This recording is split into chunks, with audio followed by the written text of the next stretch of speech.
Tingnan nyo guys, etong video na to. Sa video na to, ipapakita ko sa inyo kung bakit ngayon ay ayaw na nila kay Tito Sotto. Kung ayaw na nila, bakit ayaw na ng mga tao na maupo ito si Tito Sotto bilang Senate President. So eto guys, mismong taong bayan na ang nagsasabi.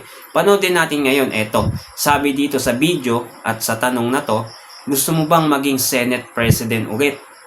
Etong si Tito Sotto. Tingnan natin yung isa-isa sa mga sagot ng mga tao dito. May ilan dito na buwisit kay Tito Sotto. Gigil na gigil kay Tito Sotto dahil nga ayaw na nila dito kay Tito Sotto. So eto, panoodin natin kasi yung sinasabi ng ilan, gustong-gusto daw ng mga tao si Tito Sotto kaysa daw kay Agan Cayetano. Well, eto, papakita ko sa inyo yung video. Tiyak, baka pati kayo mabuwisit, no? Sa mga naging reaksyon at baka mapapaisip kayo na tama nga naman talaga yung sinabi ng mga tao dyan kay Tito Sotto kasi hindi naman siya abogado, hindi sa kanya bagay maging Senate President, no? Ito, panoodin natin yung video. Naman po sa magan, kahit naman tapos na natin. Hindi po, no. Parang wala naman siyang nagawa sa Senado. Hindi naman siya, hindi siya lawyer. Tsaka tao siya ni, BBM. Tao siya ni BBM. Tama naman talaga sinabi, hindi siya lawyer. Wala siyang nagawa sa Senado. Tao siya ni BBM. Matik yun, kahit itong ini-interview nila, alam niya, no? Na talagang hindi abogado, tao siya ni BBM. Alam niyo naman si Tito Sotto kung saan yan, di ba? Kayo nang humusga guys, no? Kasi kayo din naman na nakakaalam niyan kung yan si Tito Sotto ba talaga may nagawa.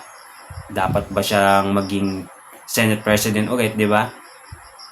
Wala siyang, kumbaga, bias siya. At saka solid kami, Duterte kami. Alam mo, ang dami niyang nagawa sa Davao. Sobrang ang dami niyang nagawa sa Davao. Kasi, andyan na yung kurap, di ba? Kahit sino sa kanila, kurap talaga. Kaso, ang mga Duterte, hindi garapan. Itong mga to, garapan to. Natatawa ako dito sa sinabi, garapag. Masyadong masyadong sampag sa mukha yun yung salita na yun Alam talaga ni ate Walang magagawang maganda sa natin. Ako gigil na gigil talaga ako As in, gigil. Ang dami namin gigil na gigil dyan. Tsaka pang lang yan, pang GMA lang yan. Hanggang doon lang siya dapat. Wala na siya dapat sa Senado, Hindi, kagaling na rin. Bakit po? Wala nagagawang mabuti yan. Oo, totoo yan. Kahit sino ang banggit, ang sagot, walang nagawang mabuti. Tanggalin na yan. Di ba? Ayan o. Tingnan nyo guys. Kahit ang ilan sa mga tao talaga, alam na hindi talaga pwede si Tito Sotto dyan. Ano yung katarantaduhan? Ginagawa naman yan. Hindi sila magkasundo sa Senado. Dapat nga sila nag-IC. Hindi sila pa nag-aaway. No, di ba? Yes! Bakit po? Dahil sa kasalukuyang Senate ngayon, sa majority kilala si Alan Cayetano, hindi sila worth it. Yun lang kita ko. Kasi di ba, alam niyo naman, 1 week pa lang na nakaupo sila sa majority, hindi na talaga maganda yung kinapuntahan ng Senado. Karumal-tumal na yung nila. I mean, ang gulo, drama, hindi nagalang ng mga tao ngayon ng Senado dahil sa kanila. Ay, hindi. Ayan, patas na yung survey. 2:2 na.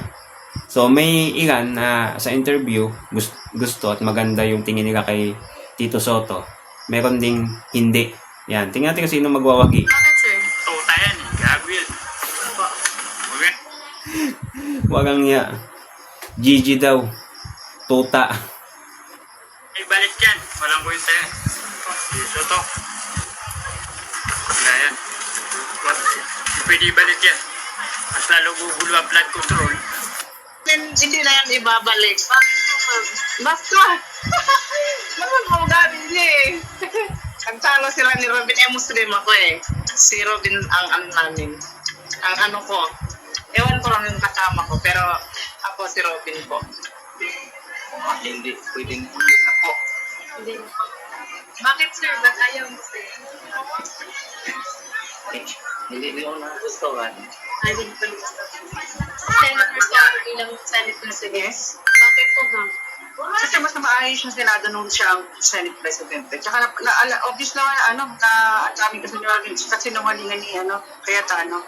Silang magkapatid para parehong puro pag lumalabas yung totoo na mali na sinasabi niya kasinungalingan. Hindi. Bakit po? Ano kasi ito eh, hindi kasi ako yung mahilig manood ng balita. Pero para sa akin, ayoko siya ibalik. Yun lang. Opo. Ayan, so halos kalahati na yung agwat guys, no? Kay Tito Soto, may ilan, gusto si Tito Soto at may ilan din na ayaw talaga kay Tito Soto, no? Ayaw. Sinasabi pa nga ng kanina, walang nagawa. Tapos, baka magulo ulit yung Senado, hindi sila nakakasundo pag si Tito Soto, no? Kaya kayo guys, sa tingin nyo kayo, gusto nyo bang ibalik ito si Tito Soto? So, paki-comment nga guys sa video natin. Tsaka subscribe na din kayo sa ating channel. So, pagpatuloy pa natin yung survey. Kasi maganda yan. Idol ko ito. Bakit po man? Nakikita ko naman na okay naman siya. Ito po. Pwede. Sa bilang Senate President. Oo, pwede. Bakit sir? Kasi maganda naman ang kanyang Hindi po. Bakit po? Wala lang. Pero may personal ko. Kailan na Hindi. Bakit po? Mas gusto ko si Cayetano. Kasi yung lawyer. Mas alam niya yung batas. Yan. Yan, so agam pa din talaga nila na mas gusto nila yung lawyer talaga, agam ang batas, no? Kaysa kay Tito Soto. Hindi kasi to lawyer to si Tito Soto eh. Yung iba sabi doon nila sa TV, sa Itbulaga. Kayo, sa tingin nyo, sino kaya ang mas better?